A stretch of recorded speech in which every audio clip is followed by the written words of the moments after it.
Hello, everyone. Welcome back to Executive Table Talk. I've got the executives that are going to give you the answers today. I am so excited to be talking about a really sensitive topic, which is how to tell an employee they're underperforming. We're seeing an increase in this right now. Companies are starting to really crack down post-pandemic. They're tightening their belts. A lot of companies are doing layoffs. And it comes a time where companies were in better times, they oftentimes let people's performance slide a little, meaning, everything's okay, so I'm not really worried. But in times like these, where we're seeing a lot of layoff, restructuring, belt tightening, companies do crack down and they do give the tough advice of, hey, you might not be meeting our expectations. And, we might be able to get somebody who is candidly better and maybe cheaper, right? That's what happens in markets like these. So for any of you out there that are employees that are listening to this, I think it's really important to hear this because you want to pay attention if you're potentially getting this kind of feedback from your manager, but also for anyone out there that's being put in the rare position of having to say, gee, someone isn't performing. How do I tell them? I think this is going to be a great session for you. Okay. All right. Well, with that in mind, let's bring them right up to the stage. Hello, my executive experts. How y'all doing today? Good. I love it. Well, I'm going to pick on you first, Anna. We're going to go straight to you. You've been in organizational development, executive coaching. You've been in really large firms. I mean, this is your wheelhouse. So let's talk about a framework for letting an employee know that they're not performing so well. Oh, JT, to your point, this is such a critical aspect for any organization, and it goes from an organizational impact to a team impact, to a manager impact, and of course to an employee impact. So a couple of things, and I would like to answer in a couple of ways. One, talk a little bit about the implications of the manager supporting a particular employee who is underperforming, and then of course go fully into the framework or some of the recommended approaches to take care of this. And if we look at managers, in looking at various statistics, if we look at a recent study by Harvard, about 58% of managers feel really uncomfortable or not equipped to provide regular feedback. And this is not even counting with the fact that now managers have, of course, remote, hybrid, and in-office employees. So there is that. Then there's the other aspect that has to talk about the fact that only about 30% of managers really, this goes across the board in different studies and pieces of research, really feel comfortable and are really effective in providing and addressing underperformance. And these may have a lot of components, right, as we probably expect. So if I go directly into our topic at hand today on how to tackle this very important issue, I would definitely recommend starting by gathering data, making sure that you have the necessary objective details and specific data that you're going to be talking about to the particular individual employee. Rather than talking about the person, talk about the tasks, talk about the timelines, talk about the implications of those misses from a performance perspective, measurable indicators, if you may. So gathering data is fundamental. Secondly, wherever you're going to do it, choose the appropriate setting. And this may be very obvious, but I'd rather put it there. It needs to be in a place where, if you're doing it obviously over video or face-to-face, it needs to be a private environment. It needs to be a respectful environment where confidentiality and distractions are not going to be present. So very important. Start with a positive note. I think that we seldomly, forget all the goodness that a particular employee may be doing, but it's also important to set the context and provide, some of the specific things of what the particular employee might be achieving and how does that look like, what are the implications. And now let's talk about some of the areas that may not be working necessarily at the right levels and in the right form or shape. Very, very important. Be very specific and be very factual. Don't relay or don't comment or don't provide information that is anecdotal or somebody told somebody and then that somebody told me, because that automatically loses the impact of the quality of that fact or that specificity. So it is very difficult if you're an employee trying to act on that feedback to really get something tangible if it is not specific or factual. As I've mentioned through my previous 4 points, very important to make sure that the employee understands what the implications of those misses are and what the potential causes may be. It's important as well in this process to also listen to and understand what the challenges might be for the employee in performing or lack of performing on that particular opportunity. This is where opportunities for coaching, opportunities for maybe partnering him or her with a peer that may help them in that particular, or you yourself as their manager. What are some additional resources or support that you may provide? Maybe it's a new technology that we're assuming that they should know how to manage and they don't. These may be obvious. These may seem very clear for everybody. Just because we did a rollout of or an implementation of a system, that doesn't mean that everybody at the same time already understands what needs to be done and how it needs to be achieved. And not everybody, if the psychological safety does not exist in that team, if that person is newer to the team, etc., they want to save face, they are not necessarily going to raise their hand and say, I need help here. The probably the couple of other areas that I would recommend as well is what could be an improvement plan for this particular individual. Very specifically define what are those goals, what are the expectations, what are the timelines, what does improvement look like, etc., and then regular check-ins with with him or her. What are those moments that we're going to connect every week? Are we gonna how am I going to be able to provide you with feedback that you're doing what needs to be done?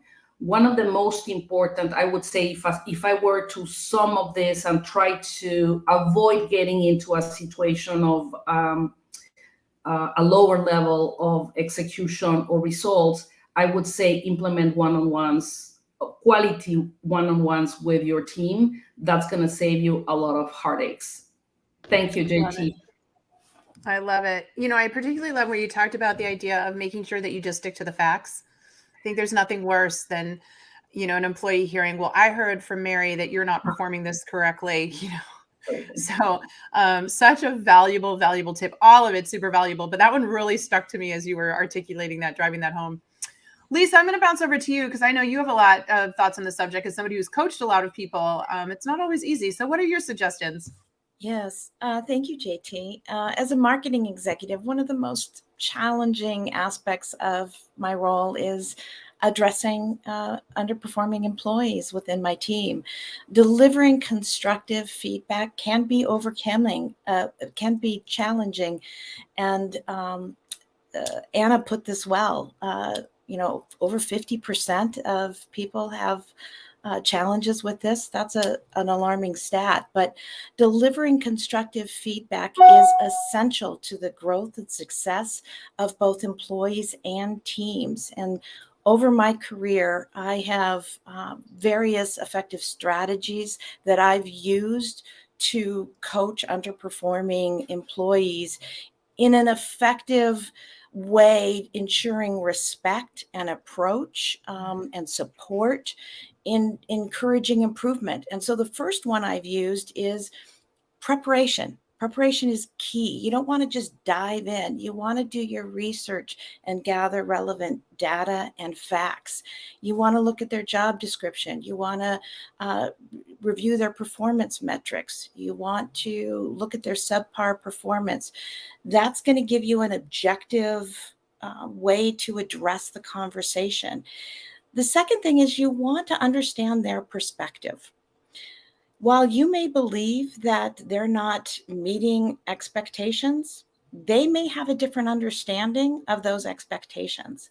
And so you want to listen to what they have to say and ensure that you are both aligned. And that's going to lead into the focusing on their behavior and their performance. And then you can have that conversation of how they're not meeting expectations and the impact that it's having on the team and the organization, and how that you can start to turn around their performance. And the key is, I've used, and I love how Anna touched on this as well, the feedback sandwich approach, where you are starting and ending the conversation with positive and constructive points, and then you're putting the critical feedback in the middle of it, right? So you're talking about their achievements, their strengths, their valuable conversations. You're starting out the conversation with that, and then you're in the middle of it talking about where they're not meeting expectations, and then you're ending the conversation with, let's talk about an action plan, how I can support you, how I can guide you, and what are the resources. And that leads into the meat of it, the collaborative goal setting and action plan. And this is where they're not delivering, they're not getting the results. So you need them to be a part of this, to say, hey, we're going to put an action plan together so that you can start to turn around this. And it needs to have a smart time bound. It needs to be specific, measurable, achievable, relevant, and time bound. Because, and this is where you need to spend a lot of time on. You need to really lay out what they're going to do, how they're going to achieve it, what the time frame is, because this is where they're not delivering. And this is the only way they're going to be able to turn this around. They don't care, they're either don't know how to do it, or they don't have the skill set to do it. So you have to spend a lot of time developing a plan of action together in order to turn it around. And then you need to have regular check-ins. And this depends on the person. I've had some people where I've met daily. I've had some people where I met weekly. And you may need to modify that action plan that you have based on their understanding or how they're working, what's working, what's not working, and tweaking that. But you have to regularly check in to see, are they delivering? Are they not delivering? What's their understanding? Were you both on the same page? Were you not on the same page? And that leads to my last, is document, for clarity, alignment, and accountability. And this is going to create work on your end, but you have to document so that you are both on the same page. Even if you over communicate, you put it in writing. I've had people come back and say, that was not my understanding. Even though I thought I was clear and I thought we were both on the same page, we weren't. And so it's important that you document to make sure you are crystal clear that you both are tracking to the same page at every step of the way. Because the goal, remember here, the goal is that you want to inspire improvement, growth, and success at the end of the day. I love that. I really, the overarching theme of what you shared to me, Lisa, was seek to understand, right? If they're underperforming, it's my job as the manager to seek to understand what's going on and then build a very structured game plan for solving for it. I love the way that you laid that out. And just before I move on to Michael, I just want to give a shout out to Steve. Steve said, different one. Let's see. His first comment was, it's interesting that most managers are not comfortable giving feedback. It begs the question, why is that person in the position of manager in the first place? And I agree in the sense that most managers aren't ever taught this, which is why we're doing today's show, Steve. To your point, there's just a lot of people out there that get thrown into a management role and aren't given proper training on how to do that. So very glad that you brought that up, because that's why we're here today. But Michael, I want to jump to you. You've got this amazing background in the NFL, finance and operations. What's your thought process when it comes to giving feedback to an employee that they're underperforming? Thank you, JT. It's a great question. I love the topic today. The first thing I would try to focus on is the temperature of the company. Sometimes the company is at a point in time where they have to, staff reduction, reduce staff, and this might be the perfect storm for a department trying to lighten its staff. And this may be a perfect situation to dismiss an employee because of this underperformance. But that being said, I'd like to as a leader, I like to take responsibility for the underperformance. Does the employee have all the tools to be successful? So as you know, am I giving them everything they need? Do they have something they don't need? Am I asking a new employee to succeed like an intermediate or a seasoned employee? I need to figure out how to get the employee back on track and to invest time and energy into the fix.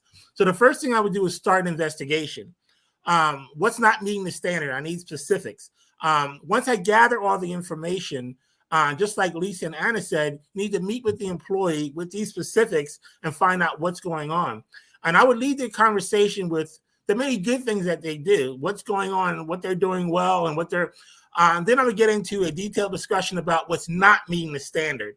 I would remind the employee that as the employees, we work as a team, and as a team grows and as the team moves forward with their information, if it's not up to standard, their information gets passed down to the next employee that needs that information to do the next thing. So everything else fails. So if they're not giving out or are underperforming, everything else that goes behind that fails. So we need to have an action plan as to how to correct the issue. And after a short time, we need to meet again, just like Anna and Lisa said, meet again with the employee to see if the action has been improved. In closing, managers need to act on the deficiencies when it first occurs. The action must be, first you take observation and build a plan into how to make the employee better. Now, if the deficiency does not change, or if it's a company culture thing, or if it's an attitude situation, it might be time to move on from that employee. The window to fix underperformance is very short, and there's a fast-paced environment, and we need to realize that as managers, and we might just need to separate. Oh my gosh, Michael, I so love what you shared, because I saw very much the framework of being a coach, right? When you think about football, and your point, and that last point in particular, that there's a small window there. When somebody's performance goes south, you've got to get on it. Otherwise, it becomes sort of an entrenched behavior, and they're wondering, why didn't you tell me this was a problem? And I think for a lot of you listening today, you might be sitting there going, yeah, that's happened to me. All of a sudden, out of the blue, my boss let me know that I was underperforming. And I was thinking, like, well, for how long? And they're saying for months. And you're saying, well, then whose fault is that? Right. So I love that you shared that, because it is really, really important that we think that through for sure.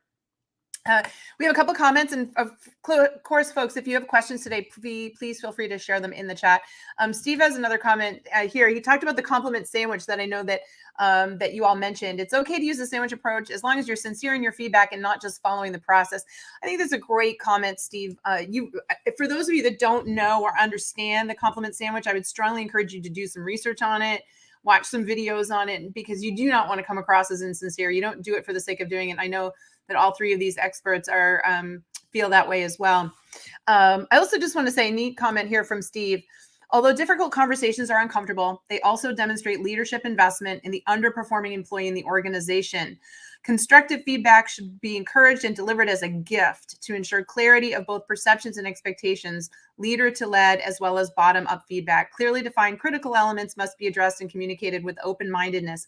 Leading is hard, and addressing underperformance of staff is often one. That I think that, just a great, great comment there by Steve. I could not agree more.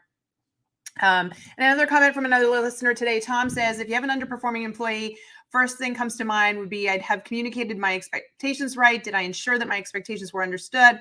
And if not, telling an employee will be a waste of my time. I'm the problem. What a cool comment, Tom. Great comment. I think one of the things that you saw thematically from these three experts today is they immediately said, am I the problem? Like, how do I go make sure it's not my leadership style or what I've done? Seek to understand, like we said earlier, that's a sign of a good leader. It's the ones that unfortunately are like, you're the problem, you're messing up. That's someone who really doesn't know how to lead or manage or even train their staff to perform, right? So wonderful, wonderful comment there for sure. Let's see. So Hadir has a question. What are the steps that the employee should follow in case he's developing himself, but there are parties that stand in the way, maybe through hatred or envy because he is supporter in his performance and people are afraid to compete with him? So I think the question here becomes, what do you do, right, in the situation where you're trying to work on yourself, but others aren't working around you? So you're all getting the feedback that you're underperforming, but you're trying to work on yourself. Do any of you have any tips or advice on how to stay the course there as the employee? Anyone want to go? Lisa, you want to? Perfect.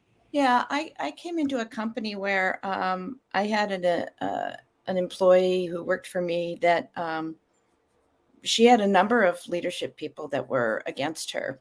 Mm.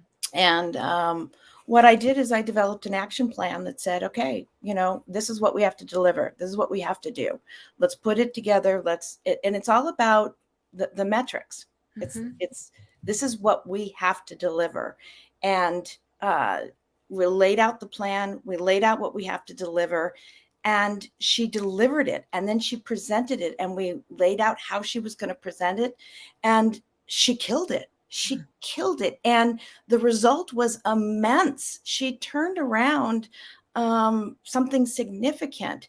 And it's hard to compete on that. When you're delivering results, it's hard as an organization when you've got haters, there's a groundswell in an organization when somebody is delivering great results. They can't continue to hate you when there are so many people saying great things about you in delivering results. So if you can set up an employee for, I'm here to help you and support you, and here are some guardrails and some framework, and I'm going to do what I can, it transformed that person. So, you got to focus on the results. And when you focus on the results, it's hard for the haters to continue to hate. Love that feedback. Could not agree more with you on that. I love that you spent time. You probably, I know you meant it this way, but well, think about it. We did this. She goes, you said we came together and figured out her structure and what she needed to deliver. Again, you took that. I own this person, right? You could have easily said, well, I've just joined the organization. Everybody else is against her, so I'll be against her too. And instead you said, wait, let me figure out what we need to do to get her to that place. Absolutely love that mindset. So invested. Michael, I see you want to jump in there. Yeah, I think everyone, sometimes you have to treat people where you find them. Everyone needs different things, and every employee needs different things as far as what they need to succeed, to thrive, for inspiration.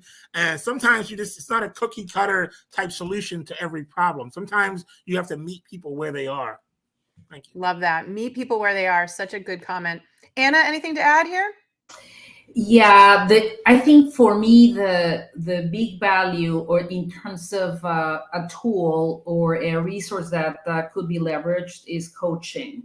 And I would not, put that aside. I think that can be an extremely valuable aspect. And what I mean by that is leveraging the use and the power of questions rather than coming from a place of knowledge, coming from a place of curiosity and trying to understand. I also see that there's a huge opportunity to, improve skills across the board with this excellent question relative to conflict management. I think that can be another big asset that you can have as an employee, certainly as a manager for sure, but as an employee in how to manage conflict across the board. It is one of the elements that if managed correctly, it can be a superpower. It just needs to be done correctly. So coaching and conflict management. Love it. Fantastic feedback all the way around. Folks, I want to stop right here and remind you, today we're talking about how to tell an employee they're underperforming. And these three executive experts are sharing their insights, their processes, their resources. What I want you to do right now is jot their names down. And better yet, before you hop off, go over to LinkedIn and find them and follow them. All three of them are sharing incredible advice and insights on the LinkedIn platform. They've turned on that creator mode and they're killing it. So you want to go over, if you're brave enough, and I encourage you to be brave, send them a customized connection request and ask them to connect with you as well. But really great knowledge bombs being dropped every single day by these three experts. And I want to make sure that you get access to them. The other thing I want to share with you all, if you're not aware of it already, is that this is all being brought to you by Work It Daily, and we have an incredible daily newsletter. And so these events, that like the one we're doing today, we feature all of them in the Work It Daily newsletter. So if you head on over, you can go to workitdaily.com, or you can go to the link that I've just put in here. you will be able to subscribe to this daily newsletter and get it in your inbox. And you can see we keep all of our past ones here as well, so that you can go through it. But inside these, we're listing all of our great upcoming events. I can scroll down and show you, and you'll see we have got so many free events and resources coming up. Tomorrow, we'll be doing how to improve business etiquette. Later this week, how to foster an inclusive workspace, what automation means for the future of work. Lots of great stuff here, free resources for you to check out, all a part of our incredible newsletter. So be sure that you go get this newsletter, because that's how you'll always know when these executives are going to be live and sharing all this great information. Okay, wonderful. So we got a comment here more from Mohammed that I think is interesting. To be a leader, it doesn't make us a coach to develop underperforming employees. Sometimes we need as leaders to seek professional coaching to develop those underperforming skills and meet expectations. And I love that comment, because as you said, Anna, coaching is a great option for somebody in that situation, but hopefully a lot of managers today are realizing they might need some coaching based on this in order to getting better at this. Just because you're a manager doesn't mean you know how to do this or do this well, which is exactly why we're here today, folks. You did a great job. All right, so we've just got a couple minutes left. What I thought I'd do is just go around and let you each give sort of a closing remark, if you don't mind. So I'll start with you, Anna. What's the biggest thing you want people to take away from all that we've talked about? As much as there's an important part of the responsibility in the manager, there is also a huge responsibility in each one of us as employees. And what I would invite everybody, and each and every one of you, if you're not doing this already, I talked about one-on-ones. When you do your one-on-ones, those are fantastic opportunities for you to showcase your skill sets, your mindsets, your organizational knowledge or business acumen. If you prepare yourself for those one-on-ones with your manager, think of how would it feel for you as a manager to have a one-on-one with an employee who's prepared, who has the answers, who did their homework, etc. And this is going to help you advance your career. There will be no surprises when the time comes for a performance review with this secret weapon. So hopefully it works for you, and thank you. I love it. It's true. The best way to avoid being blindsided, right, is to be prepared. Lisa, what about you? What do you want them to remember today?